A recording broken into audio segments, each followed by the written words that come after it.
Huntrix are the type of characters who can steal a scene with just one look. Fierce, loyal, and quirky, but one of them is hiding more than she lets on. So let's talk about Rumi. But before I get into it, hi, my name is Caden from XP and Empathy, and I'm here with Talking Character, where we talk about the design, traits, and dynamic of our favorite characters. Without much further ado, let's get into it.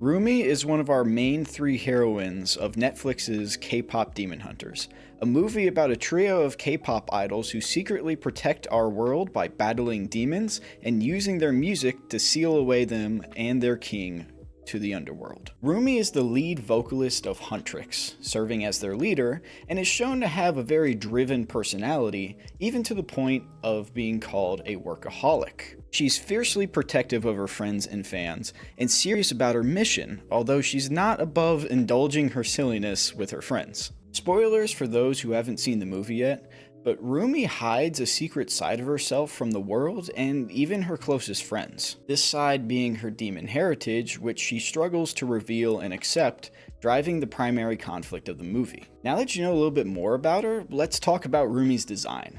Right off the bat, we can see how much love and effort was poured into Rumi's design. Co-director Maggie Kang has stated that the film serves as her love letter to K-pop, and we can definitely get that K-pop idol feel from Rumi's clothing and appearance. We can tell a lot about Rumi from her design, especially her secretive and closed-off nature, as almost every outfit she wears has a lot of coverage, practically to hide her demon patterns, but also as a visual metaphor for her hiding in plain sight, burying her shame beneath layers of lies. We only get to see her wearing a less covering outfit when she is alone with Celine, as she's the only one who knows about Rumi's patterns before the ending of the movie, where we can see that she's comfortable enough in her own skin to wear fewer layers. One quick detail that I'd like to point out is Rumi's norige, which is kind of like a decorative pendant or good luck charm. Rumi's is interwoven with dark and light purples to match her hunter and demon heritage, which is pretty on the nose, Rumi. Along with her purple hair and demon patterns being primarily purple, I'm actually surprised she managed to keep that side of her a secret for so long. Another amazing detail is Rumi's sword design, which is deeper than you might think. Rumi's blade is modeled after a real-life ceremonial Korean sword, which shamans use for rituals and demon slaying, exactly the purposes is used in the movie, with a slight twist of course. Having broken down a few fun Easter eggs about Rumi's visual design, let's move on and talk about what really drives Rumi as a character. Obviously at her core, Rumi is very strong and very driven. She feels the weight of responsibility, enough to always be concerned about her fans and the people she protects. Almost every action she takes in the movie is influenced by what would protect the innocent from the demons and Guima. She's offended that the demons would even try to eat their fans. She considers their rivalry with the Saja Boys as the battle for their fans' hearts and minds, and she even is concerned for the passengers of the train over her own well-being after taking a nasty blow from a demon. From the start, we see her as this perfect leader, being the first to notice the strange actions of the demon flight attendants, and even directing Mira and Zoe as their first battle in the movie kicks off. She's the one who pushes for the Golden release, and the one who comes up with the idea to write a diss track to fight back against the Saja Boys, and ultimately, the one who brings the girls and their fans back together to create a new Hunmoon. We can see that Rumi's personality and purpose are strong enough to bring others together. However, we also know that Rumi has a hidden dark side to her, and I'm not just talking about her patterns. Rumi deceives everyone, including her closest friends, about her demon side because she was raised to believe that that side of her is wrong, that she's a mistake, that she's broken. Unfortunately, this is a common issue that many face. We find out that all of this started with Celine's less than stellar parenting, an experience that many of us can relate to.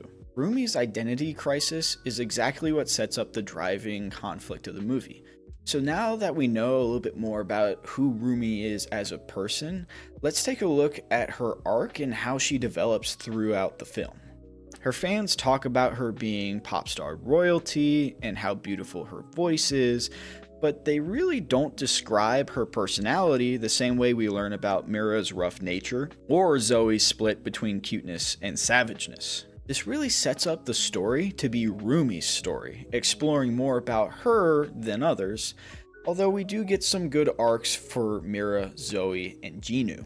As I said before, the primary conflict of the movie is about Rumi's identity crisis. She sees herself as a mistake, as broken and in need of fixing for a majority of the movie. Every action she takes before the climax is either to hide her patterns or further her goal of being rid of them. And this purpose becomes challenged when Jinu helps her for the first time, explains his backstory, and how their patterns connect to their guilt. Her relationship with Jinu is an avenue for her to explore other possibilities, new ideas like demons being actual people, and finally, someone to confide in with her secrets. This relationship grows her as a character, from somebody who's followed this creed for her entire life, one that deepens her own insecurities, mind you, to being more open-minded and softens her to integrating new ideas into her worldview. One of the most interesting things about this arc for Rumi is how they stay true to her core character.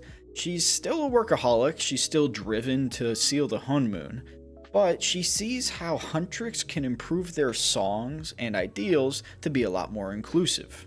This is best represented by her opposition to the song Takedown, a song that she herself suggested they make, but as Rumi grows, she starts looking for ways to open up her friend's line of thinking, constantly trying to change the song to be less hateful. Of course, this all comes crumbling down when Jinu betrays her and she loses her closest friends. Rumi even pleads with them that she can still fix everything, which shows us that she has yet to fully address these issues, as she's still committed to burying these issues, as she could see a path that could give her everything she's ever wanted. And one thing that I really would like to point out here is that Mira and Zoe aren't upset with Rumi about being part demon. They're upset that she lied about it for so long. And we really can't blame Rumi either, as she's been raised with this idea her entire life that she needs to cover up, hide her flaws, hide her faults, and it doesn't help that Celine constantly reintegrates this idea into Rumi every time she thinks about opening up to them. Only when she confronts Celine does Rumi come to terms with both sides of her identity. Only then does she accept herself for who she is. Not broken, not a mistake, not in need of fixing or hiding. I think it's pretty clear that thematically, Rumi's story is about the path to self-acceptance. From her misguided attempts to solve these perceived problems, from her mistakes along the way, to finally feeling comfortable with who she is, Rumi's story connects to us because many of us already tend to take our mistakes to heart and begin to believe that there's something wrong with us, that we need fixing. Especially if we've been taught, be it by their words or by their actions, that we don't belong in this world and that there's something wrong with us. What this story shows us is that the more we buy into this idea that we are broken, the more we try to hide the parts of us that we've been told are flaws, then the more their influence over us grows. And eventually, those pent-up feelings bubble to the surface no matter how hard we try to hide them.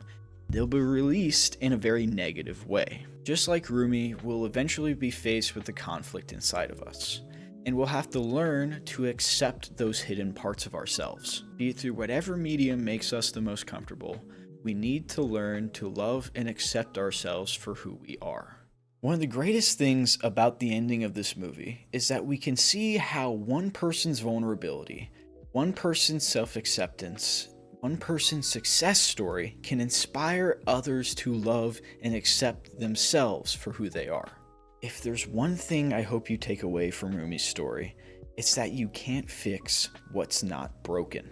You don't need to hide who you are, And there are many out there, myself included, that wish to help you along the way. Thanks for watching. It means the world to me that you took time out of your day to come check out our channel. If you enjoyed this video and you want to see more from XP and Empathy, consider leaving a like and subscribing.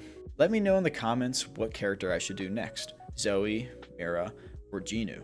My name is Caden, and remember, do good, be kind, and keep writing your own story.